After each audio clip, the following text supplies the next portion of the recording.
Weekend primetime. Tonight, we are getting a first-hand account of the conditions inside the controversial immigration detention center in the Florida Everglades. That's been dubbed Alligator Alcatraz. Today, a group of Democratic lawmakers were given what they called a sanitized tour of the facility, which they compared to an, quote, internment camp. It comes as major questions are being raised about the safety and the conditions inside, including a report in the Associated Press that there are worms in the food and wastewater on the floor. Congress members Debbie Wasserman Schultz and Maxwell Frost were two of the lawmakers who were able to go inside. Here's what they had to say after. The conditions that we saw inside this internment camp, which it is nothing less than that description, were really appalling. We saw humans being held in cages. You heard it from Congresswoman Debbie Wasserman Schultz.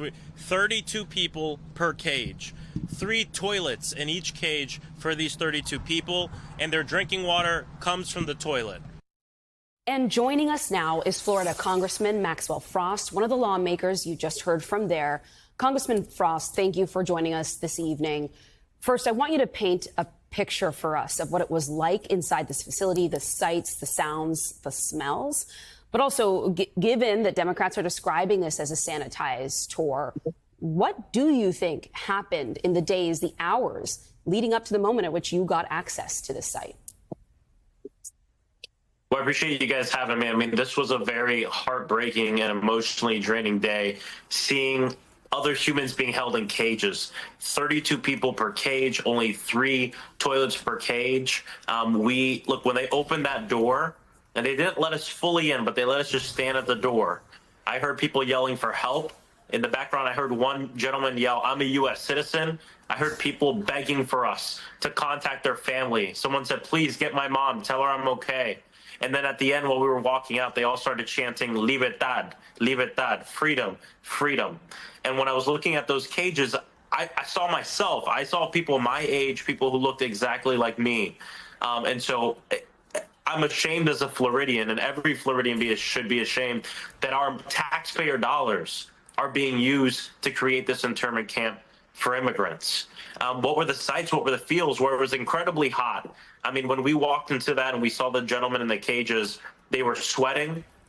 You could tell there was the smell in the air of so many people being pushed together like that. There were so many mosquitoes and bugs, and people talk a lot about the gators here, but sometimes the deadliest thing you can encounter in Florida is actually a mosquito carrying some sort of sickness or something like that, or bacteria that can get to you. Tons of mosquitoes. Even talking to the staff, I spoke with the van driver who was driving us around, and he said, "I get bit up every day." And that's one of the staff members. These conditions are horrible. This place needs to be shut down. It's nothing more than a stunt, but it's a stunt that's using real humans, real people. And I'm just very ashamed, and I'm disgusted sitting here right now, having come from that facility. But to be clear, because you've described it as this sanitized tour, are you saying that you think the officials there did something? Like, you're describing what already sounds like inhumane conditions. But are you suggesting this must have been better than what is regularly going on at this site?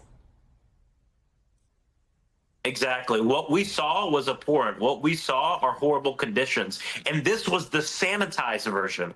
This is the version where they had 4 to 5 days to clean up, to get things ready. You know, we have been communicating through their lawyers. We've heard stories of people there at the facility. In fact, I pulled up to this facility, and I want to show you. I pulled up to this facility with a binder full of questions, but also with pictures, with testimonies from my constituents that are being held in there. And something we heard last night from some folks is magically they finally got a shower. Magically, the food got a little better. So this is them sanitizing things in preparation for this tour. We actually planned to go this morning about a week ago unannounced. And somehow Somehow that information got to the governor's office and they decided to invite us to come. But what they have to realize is we don't need their permission. It is in the law. Members of Congress can enter these facilities at any time. And I will be back at a time of my choosing, at a date of my choosing, to see things how they really are. But what you said is important. This was the sanitized version, and it was still 32 people in a cage, not getting enough food, flies and bugs in the air. Literally, and I mentioned this before, you have 3 toilets, and connected to the toilet on the top is a spigot, and that's how they drink their water. You've talked about the sanitized version. Imagine what's going on a day-to-day basis when we're not there. You've talked, Congressman, about the need to shut this down. I'm wondering how you see that happening. What are your Republican colleagues? Do any of them have any of them expressed the same concerns that you have about the humanitarian conditions there? And what, if anything, can be done to try and shut this down? Well, number one, us exercising our congressional oversight is really important. Us going there today was important, but we need to come back and announce, and we will come back. I'm also going to be advocating on behalf of my constituents there, and hopefully we'll meet with them in person next time we're at the facility. I'm going to be speaking with more Democrats on the Oversight Committee to see about possibly doing a hearing so we can uplift this even more. There's a lawsuit right now that many organizations are engaged in. They're tackling this from the environmental aspect of things. The state has said that the federal government has said that they have nothing to do with the facility. But while we were in there, I have firsthand accounts and quotes right here told by the people leading this facility that the federal government and ICE are calling the shots and telling them where to place things and telling them how to do everything. And so we're going to work up a brief. We're going to work up all this information in a way that people can digest and understand it. And we hope it'll help with litigation. It'll help with continued oversight work. And we also know that this, Everglades internment camp is indicative of a larger thing going on right now, where we have ICE that's just been given $150 billion, more money than the United States Marine Corps, to export the terror of our communities across the entire country. So we're going to continue to fight against that. But I'll tell you, us exercising our ability to conduct oversight and shine a light on this, I think is one of the most important things members of Congress can do right now. Congressman Frost, you touched on something that is my very basic question here, which is who is in charge? I spoke with an attorney for a man who is in Alligator Alcatraz yesterday, and she said that her client actually has authorization to be here in the United States. He's an immigrant, but he has authorization to be here. And she has struggled to get him out because when she talks to ICE, ICE says, we're not in charge, the state has him. When she talks to the state says, we're not in charge, ICE has him, which puts him in this basically Kafkaesque limbo where she doesn't even know which court to approach to try to get him out on bond. So who is actually running this facility?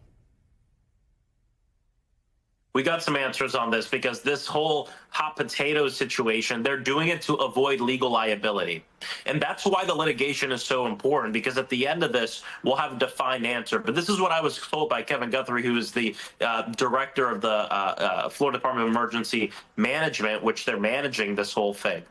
The state is handling the logistics. They have paid for the creation of this internment camp, but the detainees there are still detained by ICE.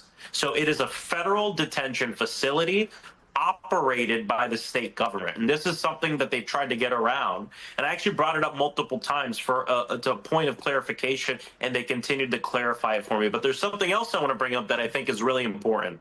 When we were driving around this facility, I didn't even see a lot of law enforcement officers. You know what I saw? Private security companies everywhere. Like the whole thing is run by private companies. I saw a few folks with the National Guard outside. I saw a few folks from the State Guard sprinkled around. But most of what I saw were people who were essentially rent-a-cops, like no different than if you would go to a concert or go to a ball game and you see private security there. Those are the people who are essentially running most of the operation and interacting with the immigrants and detainees on a daily basis. Think about that. Usually you have federal officers who have gone through some extensive training in this field, and right now it's being run by private security officers. Incredible. Congressman Maxwell Frost, thank you so much for joining us and sharing even that sanitized tour testimony with us.